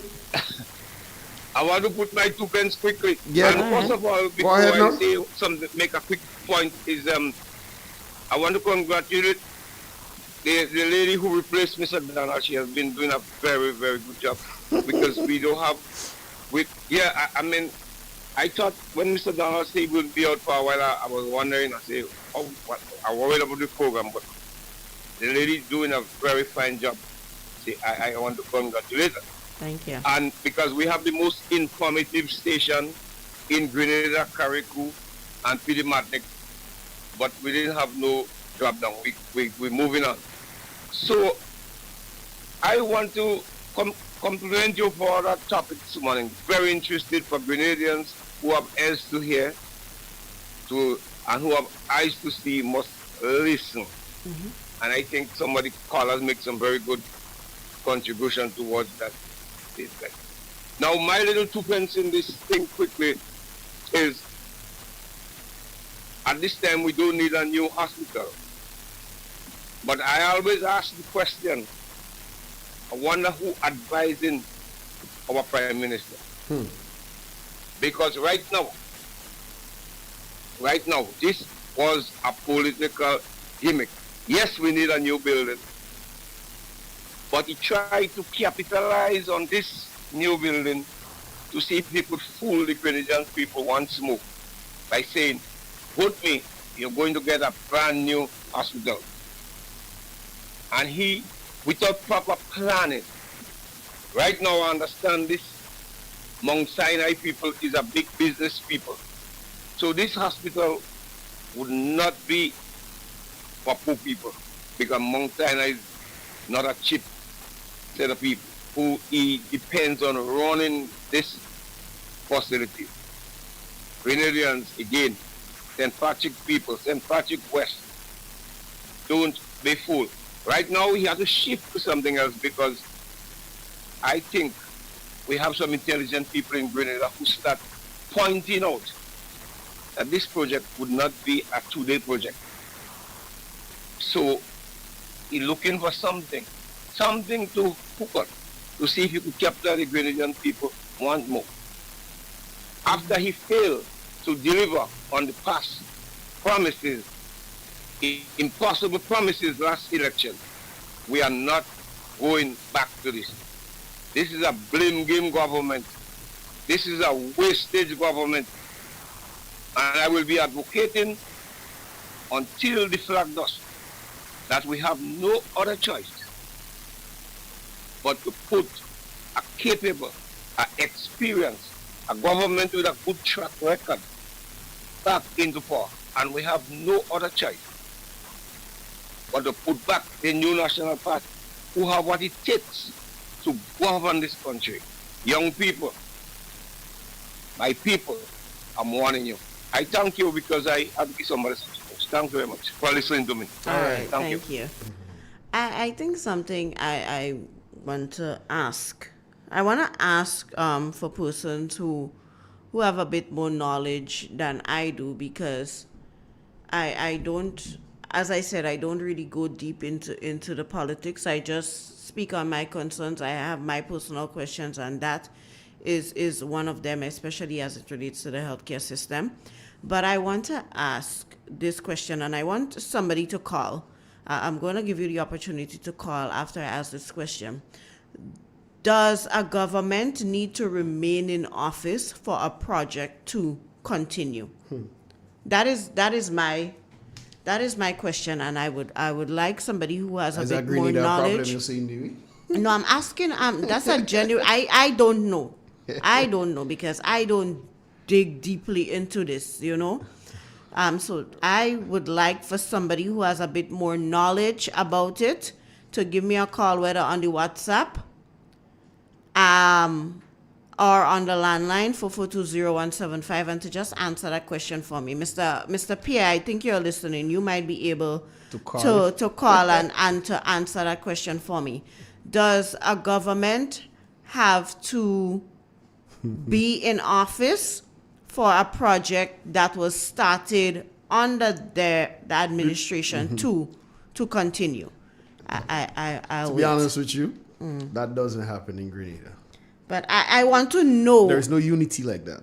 But I really want to know if a specific government or a particular government needs to remain in office for a project to continue, a project that they've started to continue. So, Mr. Pierre, or anybody who has knowledge about that, can you provide us with a call and just shed some? All right. So Mr. Pierre is saying the government should provide information for the public. To many, no. I think he was referencing to the unanswered questions as it relates to Project Polaris. So I want that question to be answered, because most times, based on how persons are speaking, it's like that particular government needs to be in office for certain projects to continue, and I don't think that should be the case once documents are signed and all of these things are finalized. I don't think that should be the case. We have to pass a bill on that. That's why I really want the answer to that question. Does the government need to remain in office for projects to continue? I think we have a caller. Good morning. Yes, good morning. Good morning. A government don't have to remain in office for the project to continue. There are a number of projects that started and should continue. Take, for instance, the project in Simon. That project should go ahead. What happened is that some of these projects are so politicized that when if a government the opposition wins election, they do everything to destroy the project. So then you will hear they say they're reviewing. And this thing comes with cost overrun and etc. But it shouldn't be. Once the project is settled, the money is there for it, it should go ahead without problems. And that is why in our society you need institutions that is strong, that could open their voice. And sometimes when people in opposition criticizing projects, we should force them to give justification. What is your problem? What is the issue? And government should be providing more information to our people. Otherwise, we end up with a lot of white elephants. One government starts a project, the money might be there for it, it's gone. This government received 100 million for Saudi Arabia for a certain set of projects, and you don't hear anything about it. That is what you might call squandermania. They take the money and use and they don't direct it to what it was destined for. And small countries like ours continue to be poor and worse off. Yeah, thank you. Okay, thank you, Mr. Pierre. Thank you so much for that clarity. So, I think it goes back to a matter of transparency and educating us as a Grenadian people us, the young people, the elders, persons who may have questions, concerns, hold various, how would you call it, consultations, town hall meetings, and provide information where we get open dialogue, so persons can voice their concerns and you be able to address their concerns, and then we can say, okay, yes, well, we're fully on board for X, Y, and Z, not just making these announcements, having shut-in consultations and dropping a bomb on us, especially we knowing that we have broken links within the health care system at present. So that is something that I think we need to look into, having a bit more transparency as it relates to major projects, especially a project like that, with given the current situation that we are on. Like I said, I don't know, 10 out of 10 as it relates to the refurbishment of the Sotes Health Center. I believe there are other health centers that will be refurbished. But then I sit and I think, okay, we had the polyclinic, which was supposed to function for a specific thing. And while, yes, we had that big, beautiful building, what's happening with it? What's going on in there? So is it going to be a situation where, okay, we're refurbishing these health centers, and then it's just going to go back to how things were? Like, we need to have some form of transparency. We need to be in the know as to what are the specific plans. Yes, you're fixing the buildings, you're putting infrastructure, you're putting more equipment and so forth in there, but what is the plan to maintain these things? How do we plan to address the shortcomings that we had previously? So you sound like a true concerned Grenadian. I am concerned, especially when it comes to health. I've lost people because of that, and it's really near and dear to me. As it relates to that. Anastasia Patterson is saying, let's remember they signed an agreement. They signed a lot of agreements of money. They signed a lot of agreement. Let's remember they signed so she said they signed an agreement. A lot of money is involved, as she heard. Yes. Yeah, okay. So yes, there is an agreement. I believe there is an agreement, and I don't think that that's a project that would be stopped if there is a government change. And we need to look at it this way as well. It's not just NMP and NDC. You see DPM making headway as well. So we have to be mindful that, okay, it's no longer just NMP and NDC on the forefront. There are other parties that are there. We have GLP, we have other parties, DPM, all the other parties that are there. But we have to focus on being a bit more transparent and educating the entire populace and not just a fraction of the populace as relates to that.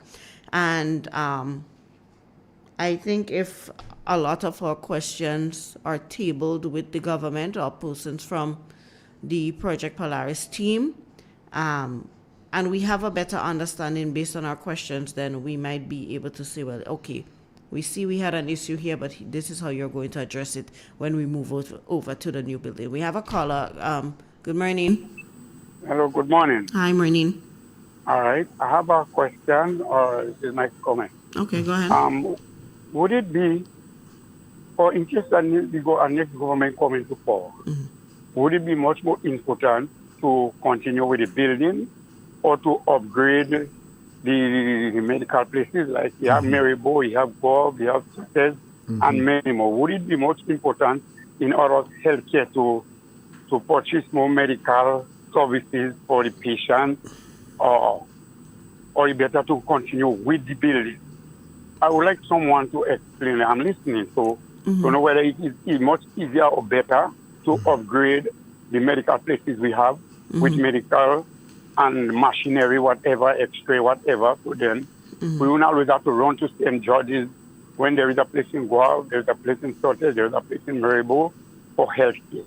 Could someone please explain that? I'm listening. I'm very concerned and interested in the program. Yeah. All right. Thank you. I have our next call on the WhatsApp. All right, go ahead. Good morning. Morning. Yes, go right How are you ahead. today?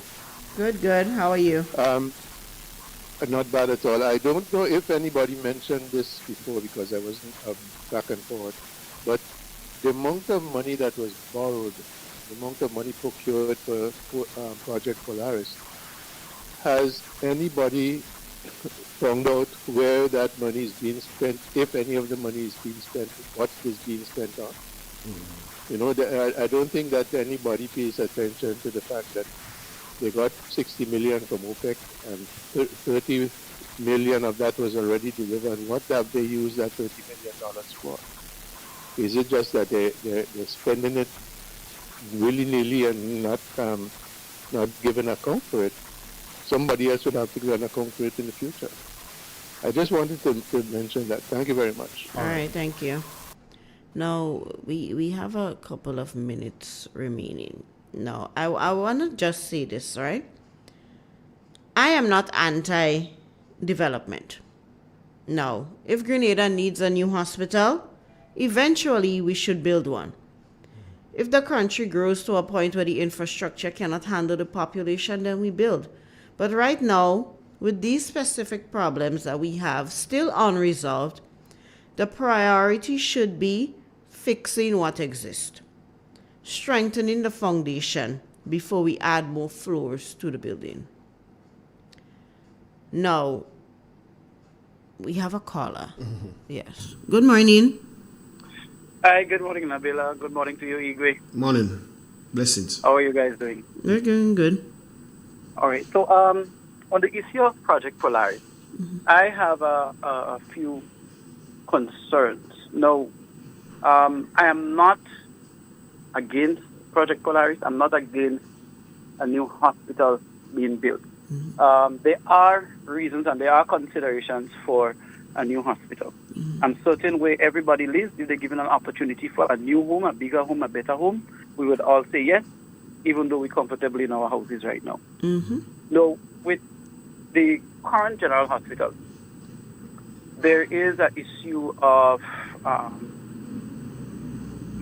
access to the hospital. I think that's one of the main concerns, especially in the morning time when St. George's is congested and so forth.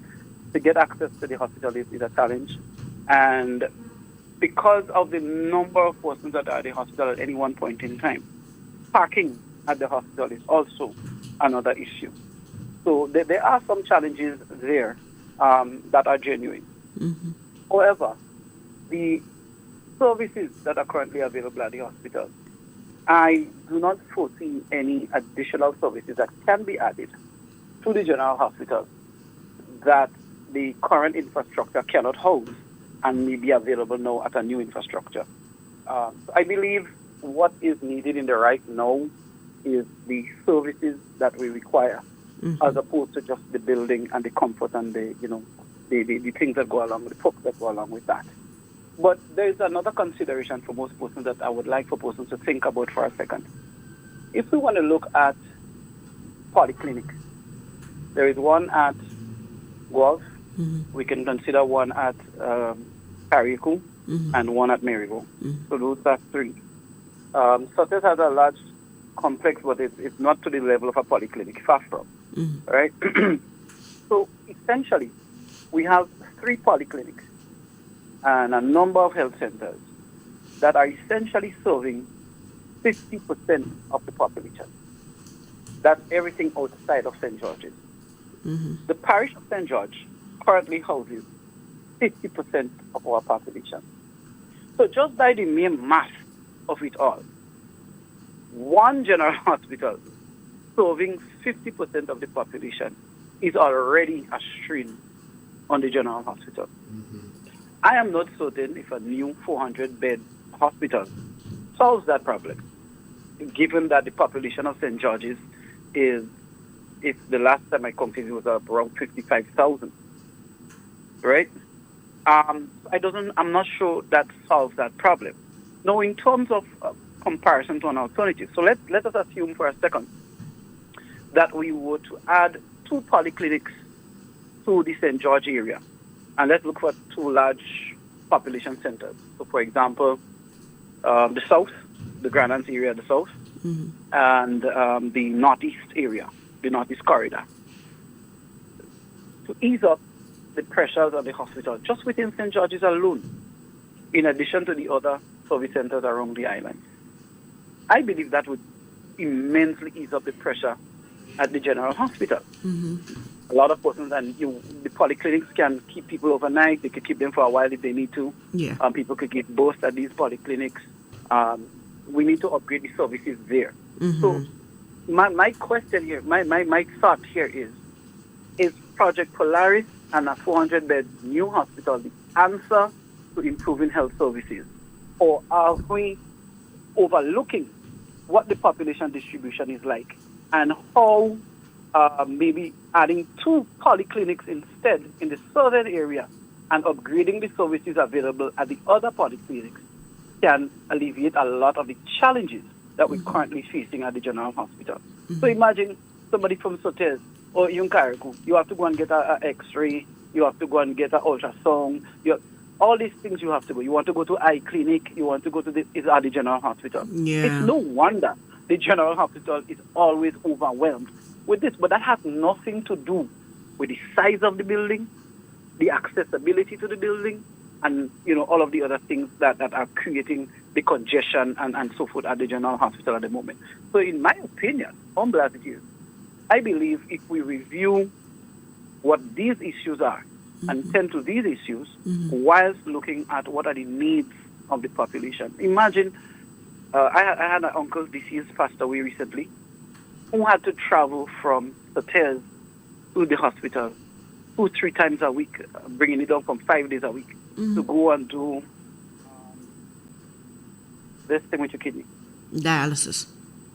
Yeah. Right? To go and do a dialysis. I mean, do you know how people feel after dialysis? And then you have to take that long drive all the way back up, only to feel better for a few hours to go back and do it again. Yeah. So, that's the lifestyle and what our persons are facing when it comes to health in Grenada, especially in rural, Grenada.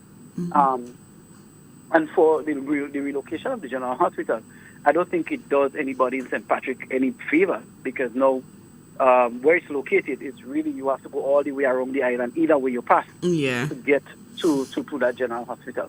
So I think there's a lot for us to consider, not just, people liking or disliking the idea of a new hospital, or, whether there's corruption behind it and all of that, and, how we're going to pay back for it. Because this, we seem to be in a position where we spend money and expense monies a lot, but we don't look at where we're going to increase production, especially on our exports, to gain these monies to repay these loans and so forth. They're not coming in for free. So it's not surprising to me that the government is looking at revenue streams to increase, taxation across the board, so that they can earn more revenue. Because over the last 4 years, we have not increased production.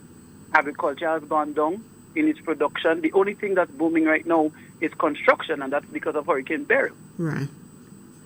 So we have to consider as well, as much as we want to develop and develop quickly, it comes at a cost. And how are we prepared? What are the sacrifices we as a people are prepared to make to deal with these costs? If we are ready and prepared, all well and good, because there is a cost and there is the needs of the now. Yeah. What do we need now for our people? So those are some things I wanted to share, and hope that persons could, think about it and show it a little bit. Yeah. All right. Thanks so much. So, guys. All right, have a good day. All right, you as well. It's 1 minute past 9 o'clock, It was a really, really good discussion this morning, and I think we would continue on Friday, God's will. For 15 minutes, like I said to you guys yesterday, I would need to navigate just a little bit just to speak about Mother's Day. Of course, we know Mother's Day is upcoming on Sunday, but the discussion would be back. If we can get Gates to have someone in studio with him, because you guys know I have to leave at 9 because I have other obligations in the newsroom and other places, so I would not be able to do the full time to 11:30. Hopefully he has someone who is able to come in with him and we call it the non-discreet breed, and non-rustic breed, and take the conversation with you guys a bit further. But thanks so much for your contributions this morning. Appreciate each and every one of your feedbacks. Have a blessed and productive day, and I'll be with you guys tomorrow, God's will. We'll be speaking Cohoba and marijuana. Yes, with Dalton, and hopefully we get Dr. Antoine to join in as well. All right. Have a great day. Woman gone. Woman gone. Triple N. Informative, entertaining, and first. Every hour on the hour. Welcome to the latest update of news as produced by Triple N. We'll have the details when we return. In an industry where customers expect quality, M&N Hardware Limited is a leader in locally manufactured aluminum windows, doors, roofing, and guttering. Our manufacturing division is efficient, flexible, and will always go the extra mile to surpass customer expectations. If you need security, sash, casement, or projected windows, we're able to do it. Our security and heavy-duty doors are state-of-the-art and can be customized specifically for you. Using innovative coating technologies and protective film, our roofing and guttering is weather-resistant, providing outstanding color retention for many years.